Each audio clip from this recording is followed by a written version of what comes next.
Muy buenas tardes a todas, a todos, a todos. Voy a ponerme cómodo. Siempre es emocionante venir a Vallenar. Soy absolutamente atacameño en esta vida y en la otra también. Para los atacameños siempre será un lugar especial Vallenar, porque aquí nacieron muchos héroes que son parte de nuestro relato como un lugar propio en el mundo. En primer lugar, saludar a la autoridad presente, saludar a la encargada de Cultura, Patricia. Me alegra mucho. Yo creo que siempre hay tiempos nuevos, siempre estamos esperanzados que los atacameños seamos dirigidos por atacameños. Así que eso francamente nos alegra. También estar en Vallenar significa recordar a hombres extraordinarios de Vallenar que uno admira y que siempre está en su cotidiana vida. Me refiero, por ejemplo, especialmente a Pedro Antonio Martínez. Estamos completando su biografía. Él, tal vez el mayor héroe de la historia del Huasco. A los 15 años se hizo soldado del legendario regimiento Atacama, y él, otro gran patriarca como Guillermo Mata, lo mandó de vuelta a Vallenar. Le dijo: usted no es muy niño. Y la poeta Eloísa, su madre, le manda una carta a Martín y le dice no. Le dice, si él quiere ser soldado de Atacama, que lo sea. Y estamos completando su biografía. Estamos cerca de encontrar a sus descendientes, estamos muy cerca. Y eso nos va a permitir tener seguramente una fotografía de él y publicar un libro de su memoria, especialmente de la Revolución del 91. Así que es una novedad, una primera novedad, porque aquí vamos a tener hoy día varias novedades. También no es posible estar sin considerar a hombres tan nobles que vivieron en Vallenar y que son parte de nuestro relato, como el caso de Benigno Ávalo. Lo visité muchas veces aquí en Vallenar y él llegó a Vallenar y quisiera irlo a ver.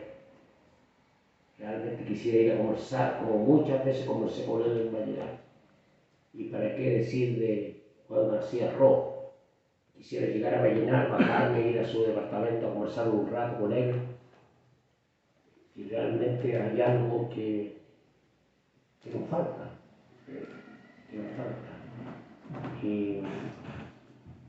Y también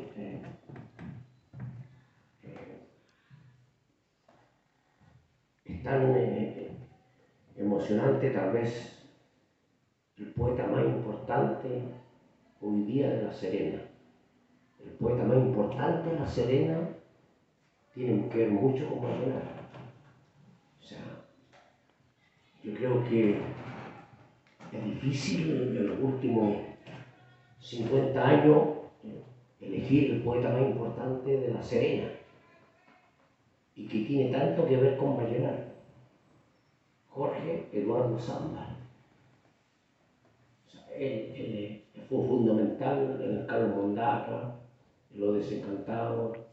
O sea, hablar de él y hablar de La Serena y hablar de Vallenar.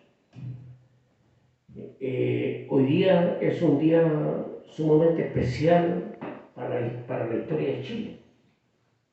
Hoy día conmemoramos 166 años de la batalla de Cerro Grande. hay que señalar dos aspectos pequeños al fin del programa de hoy día. Uno, decir que en la batalla de Cerro Grande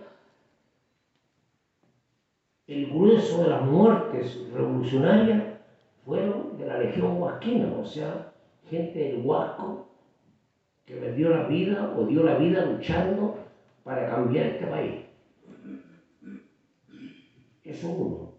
Y lo segundo, que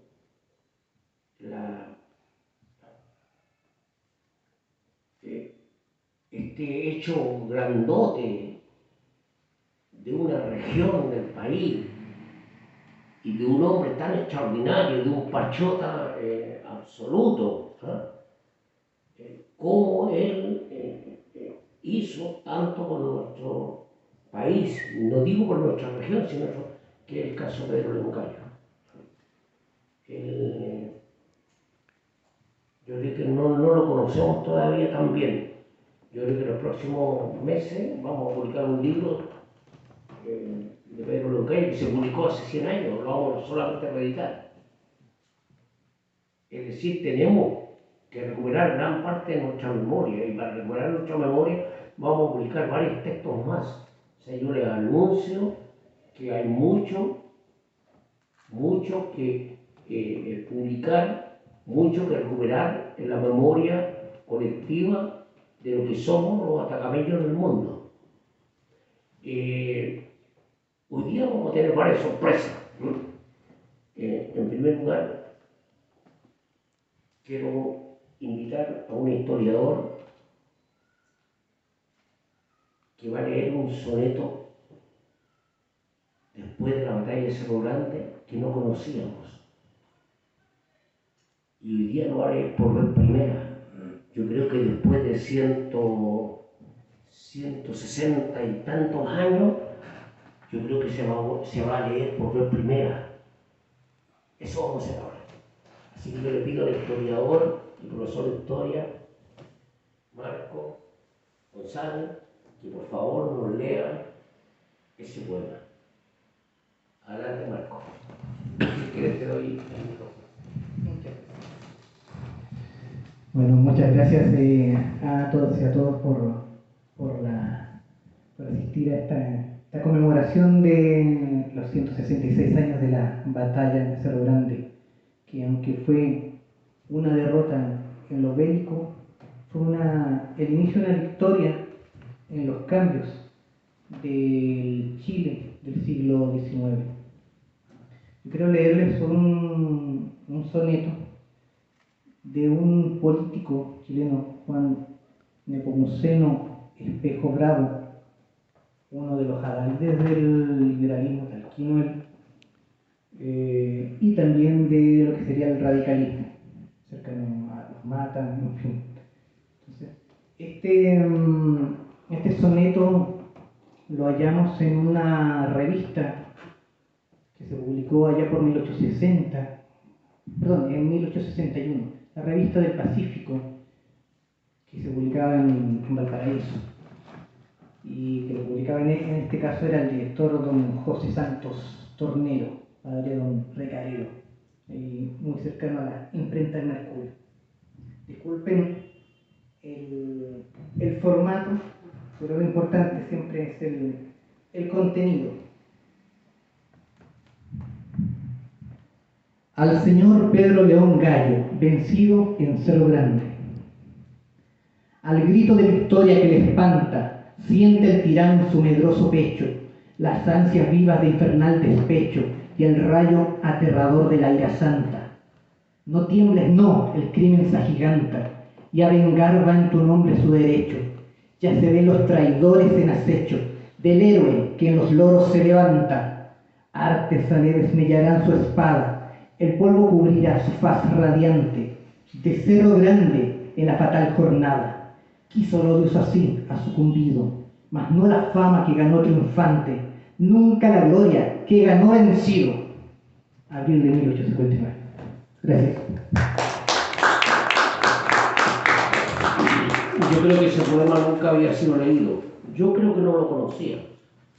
Así que una absoluta novedad y que seguramente publicaremos en un próximo libro. Ahora, otra novedad. Hace más de 100 años, en Serena, se hacía esto que vamos a ver ahora.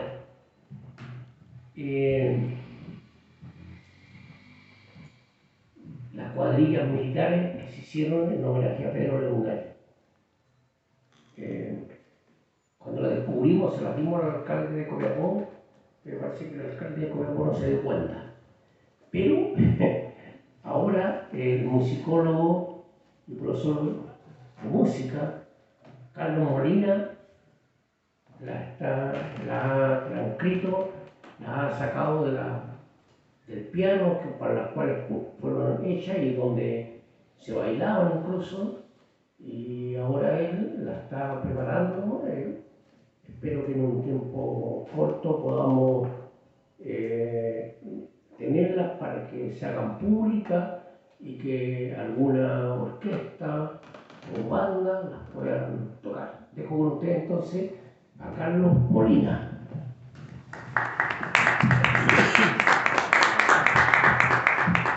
Muchas gracias, buenas noches.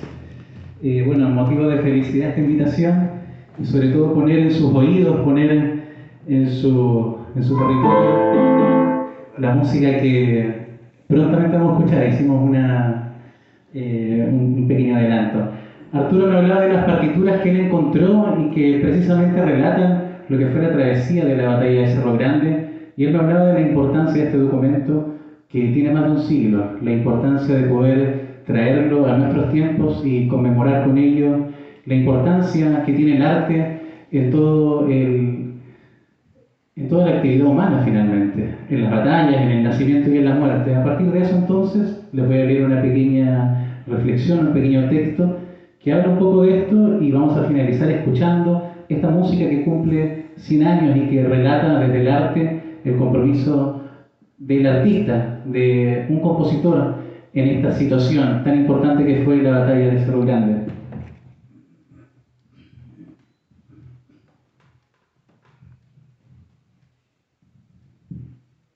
Cada relato épico nos adentra a la historia de un sitio, a sus lugares, personajes y sobre todo a un ideal social y a un concepto de lo humano.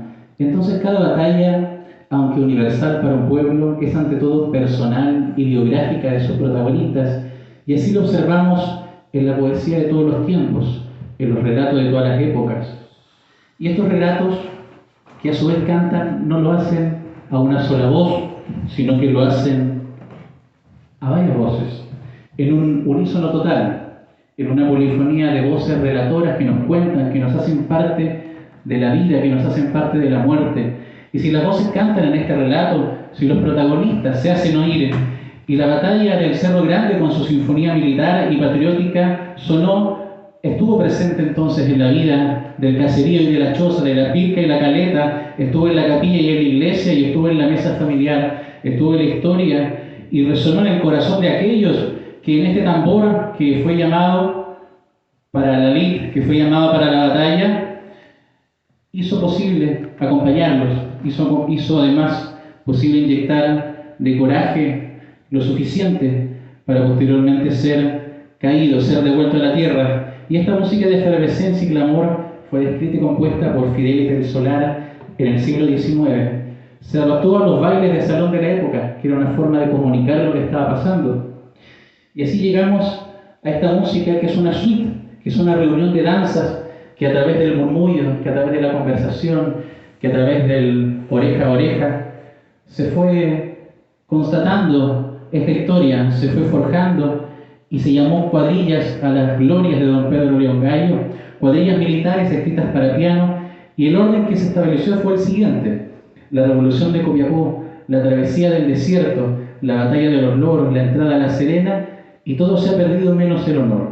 Vamos a escuchar entonces esta música, esta transcripción para ustedes. Vamos a escuchar dos piezas, pequeñas piezas para piano, que cumplen más de 100 años y que dan ciertamente el homenaje, ponen esta flor en la tumba de los caídos de la batalla de Cerro Grande.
música a principios del siglo XX, o sea, 1910, 5, se bailaba en La Serena, en los salones de La Serena. Y después, como todo nuestro patrimonio, desapareció. Murieron los héroes, los hijos de los héroes, y esto se terminó. Y ahora, después de 100 años, se vuelve a escuchar. O sea, tal como el soneto que yo marco, y también ahora son cosas nuevas para nosotros, que hemos vuelto a tener. Yo creo que independiente de lo que suceda en una sociedad sorda, nosotros estamos sorprendiéndonos con esto. Yo creo que tiene que ver con nuestro destino. Ahora me gustaría que pasara un gran amigo. Mira, aquí se da una curiosidad, ¿no?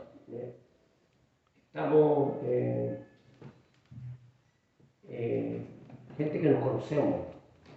No sé por qué la persona que está atrás de Marco es un gran poeta chileno, y que la Carola la que más se sonríe porque le tiene mucho cariño y le echa de menos.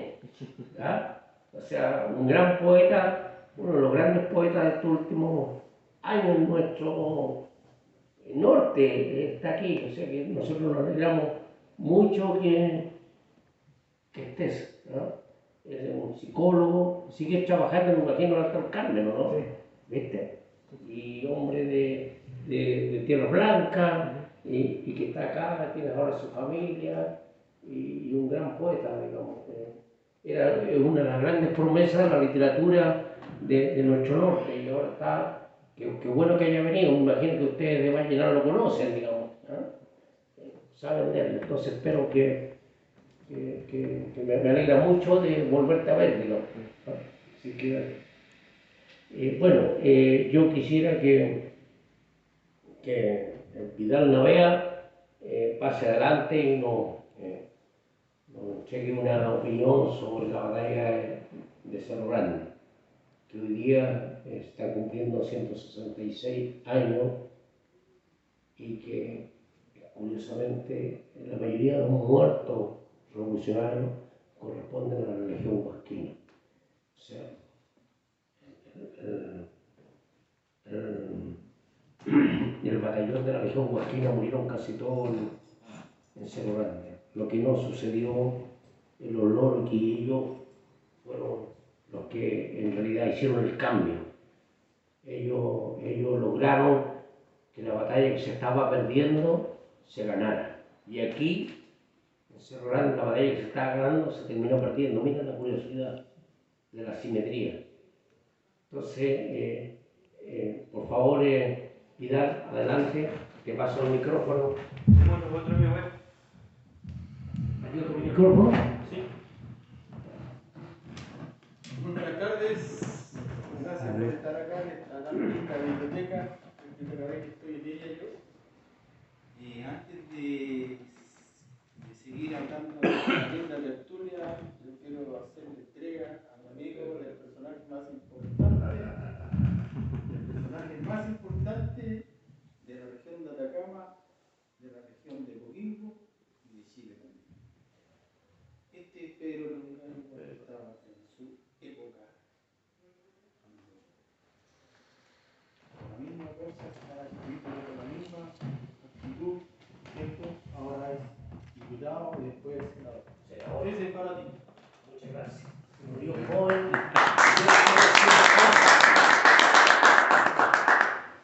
No hay hombre en Chile que haya sido más querido que Pedro Longayo.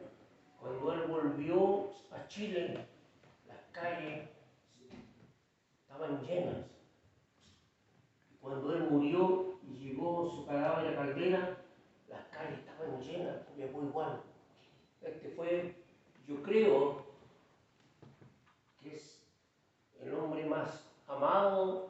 ha habido en la historia de Atacama.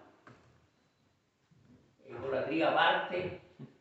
Cuando era niño, mi mamá, que tú la conociste, decía, fui un hijo amado, pero nunca al nivel de este hombre. No, no es un caudillo, la palabra caudillo no es justa. Es un hombre que amó a su tierra y dio todo por su tierra.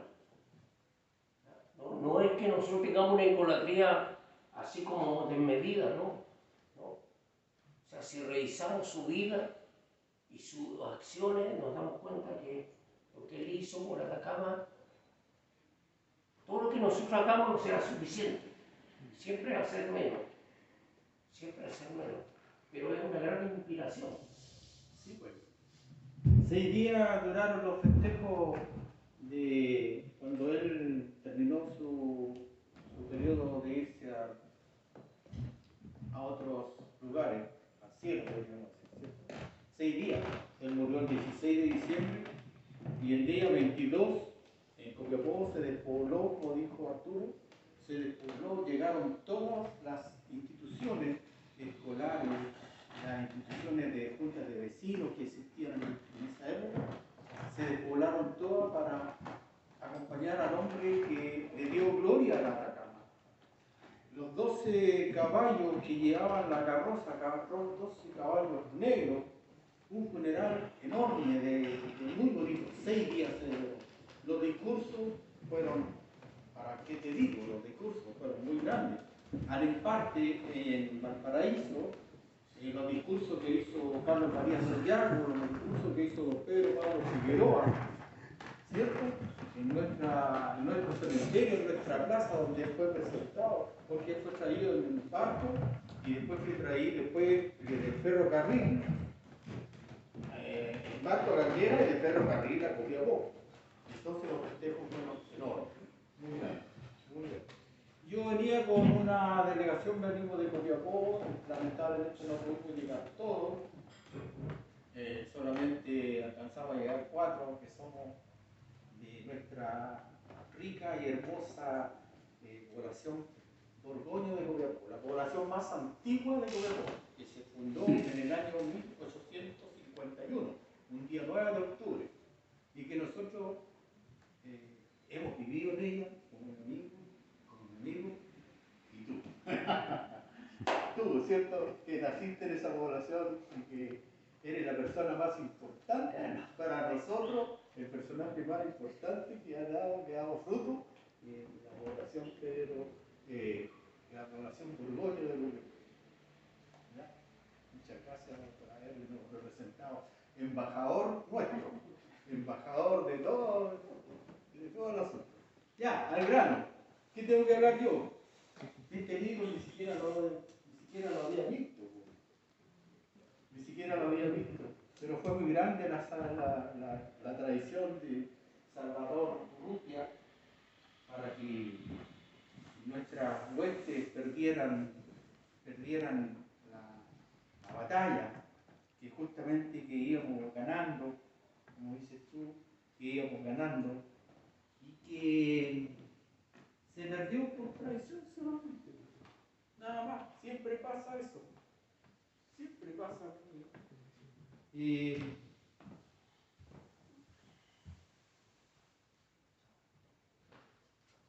No lo había visto este libro, fíjate. Primera vez que lo veo, yo estoy viendo que tiene una magnífica tapa, una contratapa, como todos los libros que todas las ediciones de los libros. Siempre se ha destacado por hacer muy buena literatura y muy importante. Yo fui en los últimos días, hace unos par de años atrás, fui al Cerro Grande. Me ha dado una pena ver ese cerro de gente indolente, lleno de antenas comerciales y solamente lleno de edificios de gente ABC1 que se llama ahora, en su falda, donde la sangre corrió y donde no se hizo un homenaje como el que nosotros hemos intentado hacer en Los Loros, en la quebrada de Los Loros, que desafortunadamente no se ha podido concretar como nosotros quisiéramos, donde se le rinda el homenaje que se merecen estos hombres que se la jugaron, porque ellos quisieron tener una patria más libre, que los impuestos no fueran tan fuertes, donde hubiera libertad para los ganados que se traían desde la Argentina, para el cabotaje de la Marina, de los impuestos que se cobraban en esa época, donde el gobierno ni siquiera pagaba los sueldos de los funcionarios públicos de nuestra región. Entonces, nuestro Pedro León Gallo no soportó eso, quiso hacer una patria diferente y lo logró, pese a que perdió la batalla última, lo logró porque lo estamos recordando hoy en día como se merece. Y quiero agradecer a Arturo por haber concretado este libro que hacía falta. Yo no lo conocía, porque es la primera vez que lo veo, y no lo he leído, no tengo nada, pero conozco de la historia. Yo te quiero agradecer, como dije recién, sobre la capacidad que tienes tú de hacer que la memoria vuelva y que se reintegre y la gente lo conozca, porque es lo que necesitamos, que la memoria no se pierda.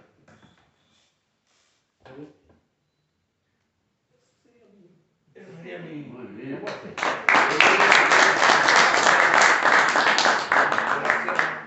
Le voy a dar.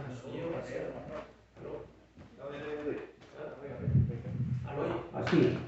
Discúlpame, que yo estoy muy agradecido porque llegué a esta biblioteca que no la conocía en realidad, y la vi, la recorrí por todo, y es una biblioteca muy buena, muy maravillosa, con gente que te atiende súper bien. Desde la entrada, el señor me atendió muy bien, y esta biblioteca que lleva el nombre de don Horacio Canales, que fue un personaje común de la calle, fue un profesor normalista, de esos de antiguo, profesores de verdad, y que él tenía tantos libros y que puso en su casa una biblioteca. Él puso una biblioteca y también puso un pequeño museo, que son las bases de esta biblioteca y que son la base también del actual museo que tiene la Municipalidad de Vallenar. Este caballero, en el año 1966, ella no estaba ya, y los vecinos de acá, diferentes instituciones, se reunieron conjuntamente con la municipalidad y lograron tener esta biblioteca que en realidad creo que es lo mejor que tiene Vallenar. Yo quiero que siempre siga creciendo, y muchas gracias por haberme tenido acá.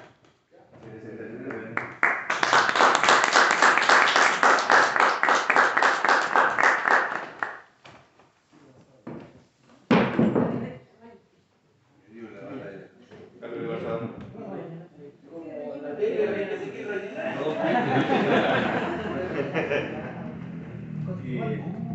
Sí, veo caras muy conocidas acá.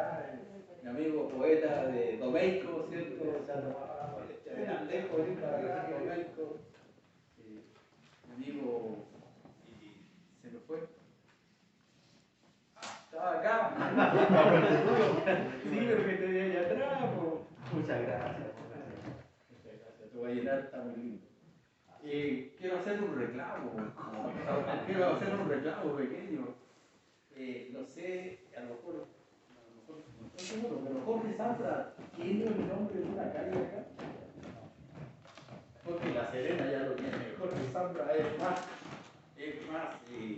vasquino que coquimbano.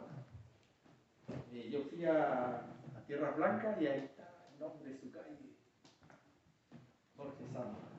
Así que, por favor, yo les pido por favor, ¿cierto?, a las instituciones, a los que corresponden, a las autoridades, poner el nombre de Jorge Zambra, que es ha dejado una huella muy grande. Muy agradecido. De Jorge Santos. Estoy totalmente, sí, Ya, estoy totalmente de acuerdo. Gracias, Vidal Navea. Dos cosas. Una, bueno, no es un extraño que decir que voy para cadáver. La diabetes pesa fuerte, me ha obligado a salir como 2 veces. También tiene que ver con la emoción, obviamente, es parte del sino humano, ¿verdad? Pero también es de las emociones fuertes que uno le toca vivir en su vida. Vidal Navea, él tiene un vínculo importante con nuestro barrio, donde a los que no se den cuenta o no sepan dónde está este barrio por donde pasaba el tren, donde nació la primera estación de Chile y tal vez de Sudamérica. Entonces es un lugar emblemático que nos hace siempre estar, somos hijos de la estación de Copiapó. Es un lugar sumamente especial. Siempre pensamos en los grandes hechos de Atacama que han sucedido en la estación de Copiapó. Dice la leyenda que todavía la figura de doña Candelaria Goyenechea se puede ver paseando o circulando por la estación de Copiapó. O sea, entre las muchas leyendas que a veces no son tan leyendas. Por ejemplo, se habla de que las balas de los revolucionarios en la revolución constituyente eran de plata. Y no es mentira. O sea, no es absolutamente cierto. O sea, en ese instante en Chile, y especialmente en Atacama, el mineral más abundante era la plata. Así que no era sorprendente que las balas fueran de plata, porque no era fácil. Si ustedes ven que en la revolución del 51, Silvestre Galleguillo y otros revolucionarios salían del sitio de La Serena a buscar metales para poder hacer balas. Entonces, claro, Cano de Bon, Claudio Cano de Bon, que ha encontrado balas, no puede estar diciendo públicamente que de dónde sacó esas balas, porque seguramente se iría preso. ¿Ah? ¿Cómo le pasó? Nos ha pasado a Vidal, a mí mismo, que por hablar hemos terminado poco menos que procesados. ¿Ah? O sea, por eso es mejor a veces quedarse callado. Mira qué importante decir esto. O sea, entonces, y lo otro, Me llaman por tu marido. claro, y incluso en el caso, por ejemplo, de la pólvora, que era ceniza, que era la traición, también es verdad, porque los revolucionarios no pudieron comprar ni en Perú ni en ninguna parte pudieron comprar, claro, balas, o sea, y armas. O sea, ellos tenían los recursos, pero no podían, no le vendían, ¿no? Y en el caso incluso de Vallenar, tuvieron problemas para comprar caballos, para comprar, porque los hacendados se llevaban los caballos a la cordillera. Y Pedro León Gallo y sobre todo Valentín Magallanes, ese gran poeta que se llama Valentín Magallanes, que su hijo se llama Manuel Magallanes Moure, Premio Nacional de Literatura, tuvieron que hacer muchos esfuerzos para que los hacendados le vendieran caballos, y en general tropas, o sea, animales de carga, qué sé yo, para poder continuar la campaña desde aquí hasta La Serena. O sea, no fue fácil. Entonces, eso no eran, de repente se habla que son mitos, y no son tan mitos. O sea, fueron dificultades verdaderas que tuvieron las tropas revolucionarias. Porque distinto hubiese sido la batalla de Cerro Grande con un armamento distinto. O sea, el armamento del gobierno era un armamento moderno, sofisticado para esa época. Y los cañones revolucionarios, las balas, todo era hechizo, incluida la pólvora, que era, o sea, que era en realidad una pólvora de muy mala calidad, y además la esmeralda. Yo tengo una pequeña diferencia con mi propia versión, ¿no? Que yo digo que Pedro León Gallo, en su infinita paciencia y control, no quiso usar los corvos, hacer una pelea de corvos como la hizo en la batalla de los Loros, porque no quería más muertos. Pero yo creo que ahí la diferencia la hizo el cañoneo de la Esmeralda. La Esmeralda cañoneó toda la mañana las tropas revolucionarias, y eso hizo una diferencia. Bueno, quiero dejar con ustedes al hombre que ha estado detrás de esta bandera. O sea, la revolución tuvo dos banderas, no una. La bandera de los Somos de Chañarcillo, que es la bandera azul, y la de la región huasquina. Y el representante que ha estado siempre publicando libros y ha estado aquí bregando y dando a conocer en el país, no solamente en nuestra región, sobre la revolución, Fernando Orellana. Así que Fernando, por favor, adelante.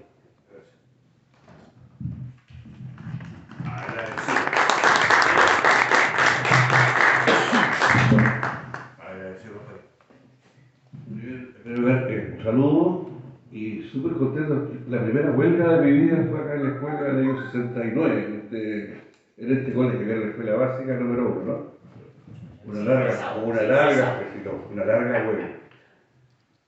Y muy contento de estar acá también, en esta ciudad. Volver siempre a la ciudad es notable, ¿no? Como decía el amigo Telier, y estar al amparo de la bandera que bordó doña Rosario Vallejo. Yo siempre le he dicho a los jovencitos que la bandera de ellos es una bandera más curativa, porque le hicieron varias señoritas que deben saber. En el caso de esto sí fue doña Rosario Vallejo quien la bordó. Y va a llegar con una particularidad o singularidad que tiene que ver con que, si bien es cierto, los grandes personajes que motivaron o que estuvieron a la cabeza y a la vanguardia de la reivindicación de todo el país, a excepción naturalmente de los santiaguinos, estuvieron en Vallenar un lugar de acogida, precisamente la casa de doña Rosario. Los conspiradores de aquella época venían de Copiapó a caballo, los de Serena a caballo, que era el tribuno serenense, venía acá, y aquí en esta ciudad se tomaban acuerdos, digamos, de cómo continuar el proceso reivindicativo, que era que las regiones pudieran tener decisiones, digamos, en lo que le llega a su riqueza y a su comportamiento, y no que toda la plata quedara, o la riqueza quedara en Santiago. Después se habló de las cuatro pasadas, en realidad era lo que estaba por ahí cerca del barrio que hoy día el barrio Brasil, esa es la zona de poder en aquella época. Yo voy a lograr hacer un pequeño resumen, que por supuesto no lo voy a leer, pero se lo vamos a dejar acá a Arturo, porque el proceso que concluye en un día como hoy, hace 160 y tantos años en Cerro Grande, se inicia mucho antes. Se inicia en un gobierno bastante feroz, como fue el de Montt, que frente a la belicosidad de sus adherentes por imponerse, por pasar a llevar, digamos, al resto de la población, generan una situación muy complicada. Y es tan complicada que se genera una revuelta parecida a la que tuvimos hace un par de años atrás. Simplemente las revueltas tienen ese carácter. Primero parte con una molestia y, digamos, va escalando hasta que alguien tiene que intervenir. En el caso de aquellos años, la intervención fue realmente una guerra, una cruenta guerra. Pero el gobierno, previo digamos, antes de escalar, intenta sobornar a un par de parlamentarios atacameños. lo intenta sobornar entregándole beneficios del ferrocarril que se construía entre Santiago y Valparaíso, que era mucho, mucho dinero. Y estos honorables Coepinos, uno de ellos era uno de los Mata y el otro no recuerdo, Sinforoso Volado, el apellido. Bueno, y estos parlamentarios se niegan rotundamente, y esto escala que el gobierno no le queda otra cosa más que intervenir. Ustedes conocen el momento en el cual se declaran ellos, hacen la famosa reunión de Santiago del Club de la Unión y terminan todos presos y dentro de la cárcel toman la decisión, digamos, de que esto no tenía vuelta y había que dar el paso siguiente. En ese paso siguiente estaban comprometidas más provincias, muchas más provincias, que no lograron generar la adhesión y la porfía de los copiapinos y serenenses. Bueno, nosotros hablamos harto de Copiapó, pero Serena jugó un rol también relevante, el héroe serenense, que uno de sus valles principales lleva su nombre, a diferencia de nuestros pueblos, que nuestro héroe... ¿Ah? No, Pedro, sí, claro, pero acá en nuestras calles de Atacama, nuestros héroes brillan por su ausencia. Y en ese tránsito, lo que cabe de ahí en adelante es una guerra. Una guerra en la cual, como también lo señaló Arturo acá, los mineros con un rol, de Carrizal con un rol muy relevante, porque fue una gran fuerza, y estaba también los antecedentes de los mineros de Mar al Sur, un gran poder, digamos, una gran capacidad para entender lo que sucedía. No así los agricultores, como digamos, porque además eran ricos, no solamente tenían el valle, la riqueza del valle, sino que tenían ganado, y ganaban mucha plata con los minerales, por lo tanto para ellos esto era una jodienda.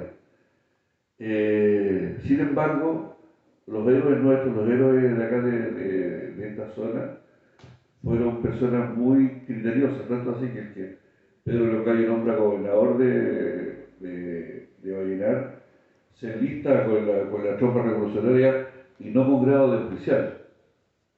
Don Sinforoso Volado, él no acepta cargo que le correspondía, no siempre el gobernador, que vaya adelante, no sé, un asiento referente, algo.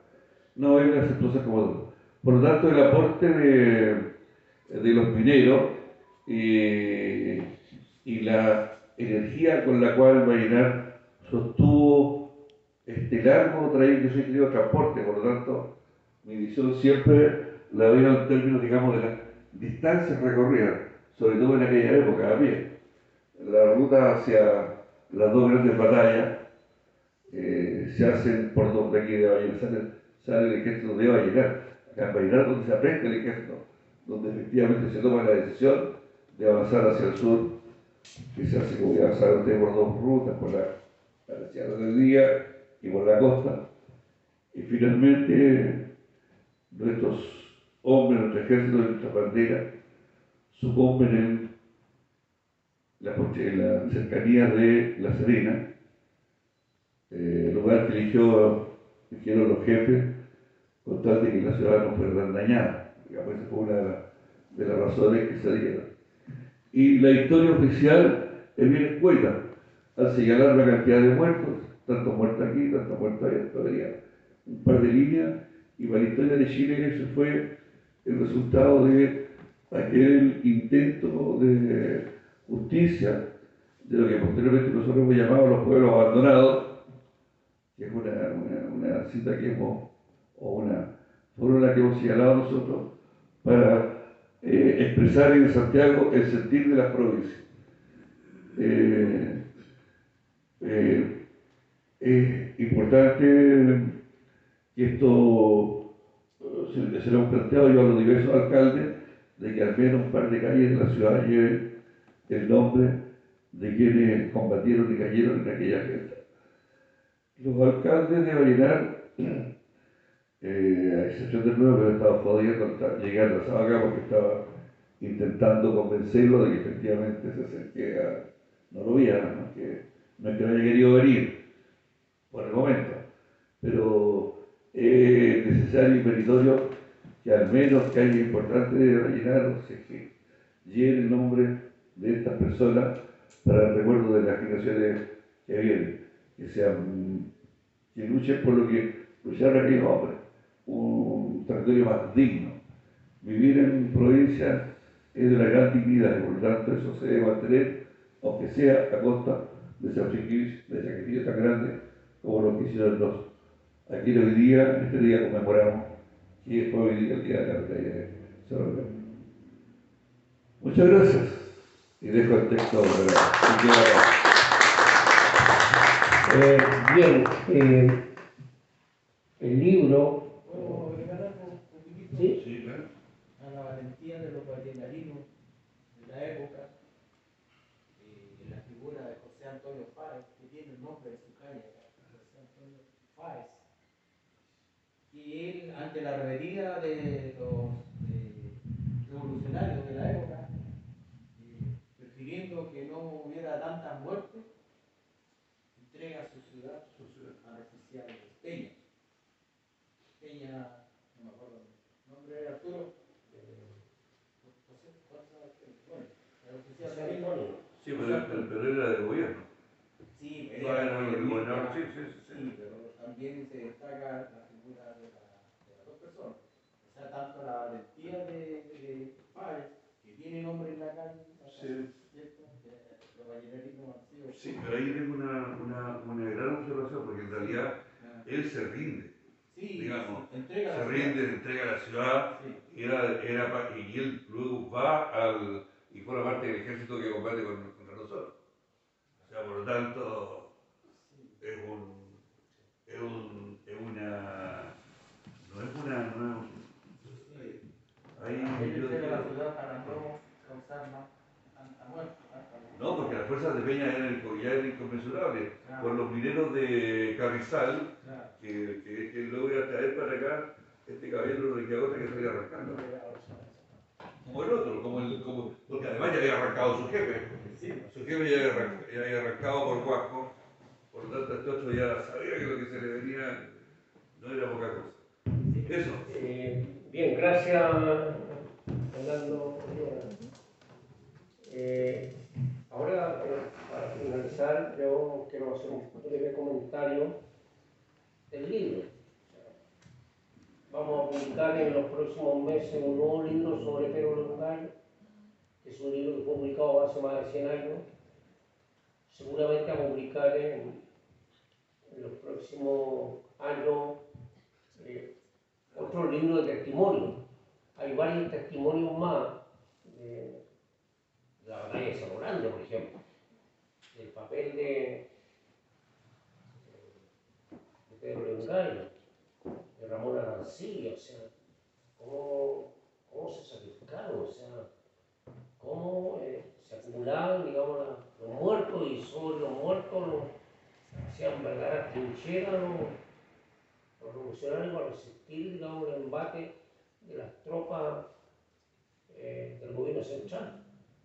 Además que el gobierno central hizo lo que habitualmente hacen algunos países. Contrataron a los presos. O sea, varios de los regimientos del ejército chileno fueron presos, sacados de las cárceles a cambio de enrolarse y de la libertad. O sea, contra eso la gente se luchó y contra los profesionales del ejército. O sea, no fue fácil. Yo creo que la diferencia estaba más que nada en el armamento, porque la capacidad, digamos, de los revolucionarios era extraordinariamente importante. Ellos sabían ideológicamente por qué hacían eso. ¿Ah? Y este libro libro tiene por lo menos dos testimonios importantes. Un testimonio del general del Canto, que fue el comandante de las tropas congresistas del 91. Y él era un sargento en el tiempo del 59. Y ese es uno de los testimonios. El otro testimonio es obviamente el que recuenta Pedro Pablo Figueroa, entre otros. Pero hay muchos más testimonios. Hemos estado conociendo nuevos testimonios sobre los detalles de la batalla. Y ahí usted en el libro se da cuenta de que en estos testimonios vocales de lo que fueron capaces de sacrificar la gente de Atacama y Coquimbo. Y la mayoría de los oficiales perdieron la vida en eso. Pero Longaño milagrosamente se salvó la primera vez en la batalla de los Loros, recibió 2 heridas que finalmente le causó la muerte. Él murió prematuramente, digamos. Murió siendo senador y joven. Y muchos de ellos murieron en la batalla de Cerro Grande, los oficiales más importantes, empezando con Arancibia, que era como la estratega, Ramón Arancibia Conchera, la estratega de la revolución. Y los 3 famosos, Carvalho, y varios más, o sea, muchos de ellos después lucharon en la guerra del 69 y defendieron y formaron tal vez el mejor regimiento de la historia de Chile. Los que estamos en el regimiento, como el señor que está aquí, Roja, sabemos que hemos estado en el ejército, sabemos lo que significa la gloria, ¿cierto? La gloria extraordinaria del ejército de Chile y especialmente del regimiento de Atacama, pero eso no es casualidad, es producto de lo que fue antes, el 51, el 59 y el 91, donde Atacama participó activamente. Incluso en el 91 Huasco tuvo su propio regimiento, lo que el general nunca tuvo. Y bueno, en el 91 tuvieron de ellos un batallón. Los generalinos son un poquito difíciles con el resto de las regiones porque, bueno, la hermandad vallenarina, copiapina es famosa en su historia y ellos además eligieron Caldera como su puerto principal, entonces los generalinos nunca les gustó eso, digamos, ¿ya? Pero bueno, lo importante es que este libro viene un poco a reconstruir esa parte de la historia, pero esto es una partida, porque tengan la seguridad que van a venir otros libros, o sea, por lo menos 3 o 4 libros más. Se acaba de publicar un libro sobre Carrera Fontecilla, que fue el comandante de las tropas revolucionarias y el intendente del 51, que es además el hijo del fundador de la patria. No se olviden que la Legión Huasquina ya, en los que fueron los cazadores de Coquimbo, ganaron la batalla de Maipú y eran todos huasquinos y murieron casi todos también. Entonces, o sea, nosotros no estamos cobrando al país una supuesta deuda. O sea, el país le debe mucho a la región de Atacama. Y eso es un hecho que hay que seguir insistiendo, porque de repente nuestras autoridades no lo entienden lo suficiente. Piensan que el servilismo al centralismo le da más prebenda. Yo veo desgraciadamente muchos colegas que les sirve. Mira, los que somos del barrio Borgoño, había unos eucaliptos grandes, qué sé yo nunca creí esta historia, pero sentía llorar, sentía la llorona, lloraba. Y yo le decía a mi madre, le decía, oye, la llorona.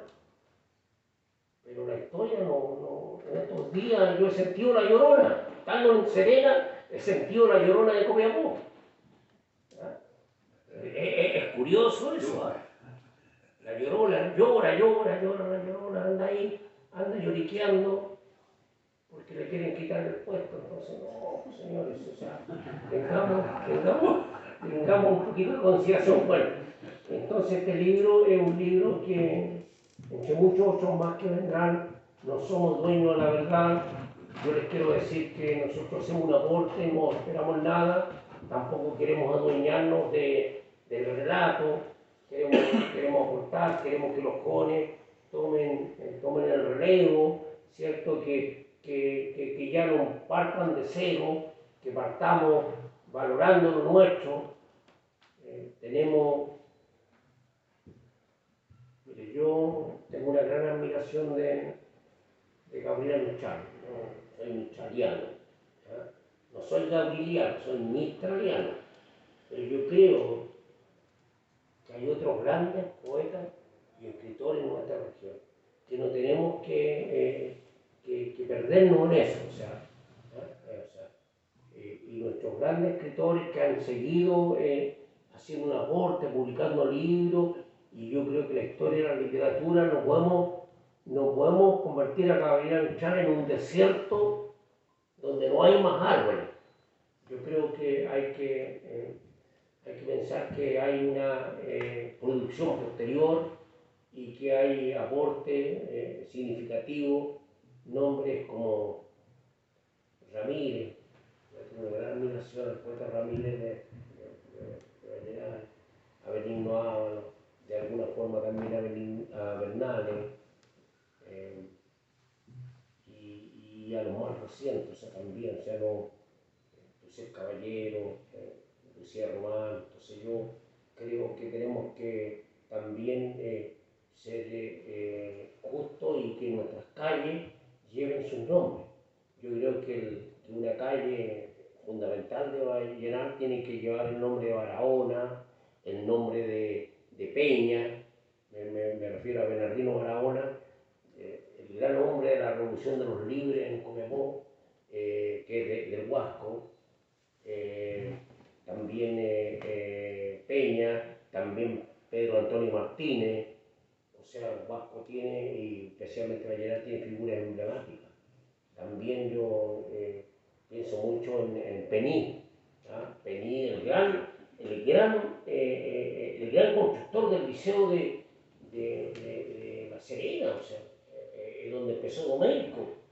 O sea, Pení es un huasquino. Entonces yo creo que tenemos que seguir, nosotros vamos a seguir nuestra labor de publicar, de poner estos libros amenos, estos libros son amenos, ponerlos a disposición.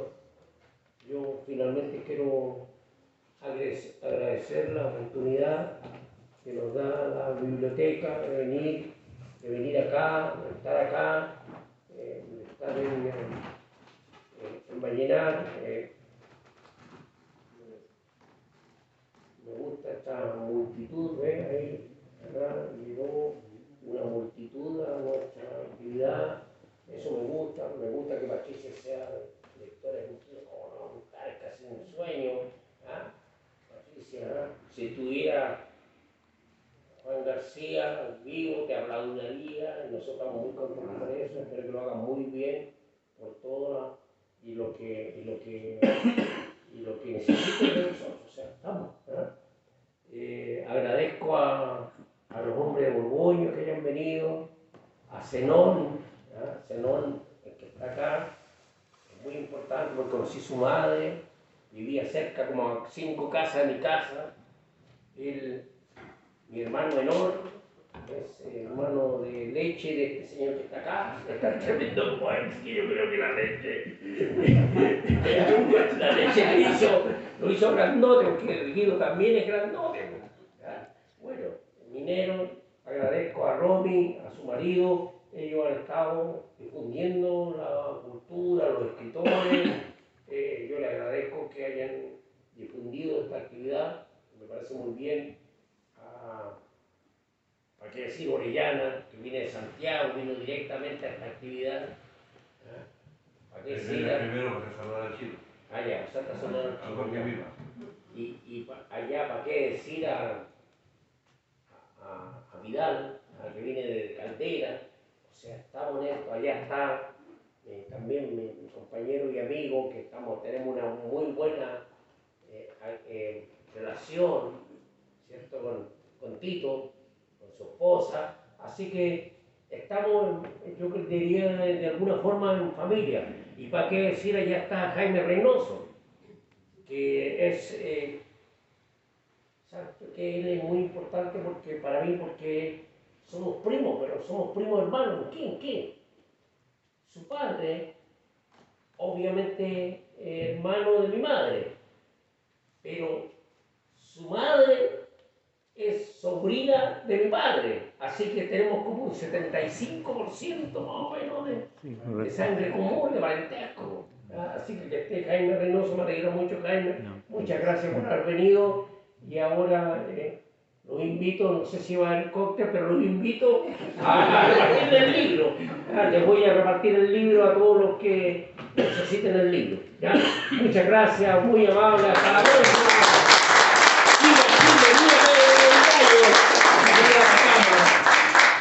Vamos a camino en esta vida y en la otra también. Así sea.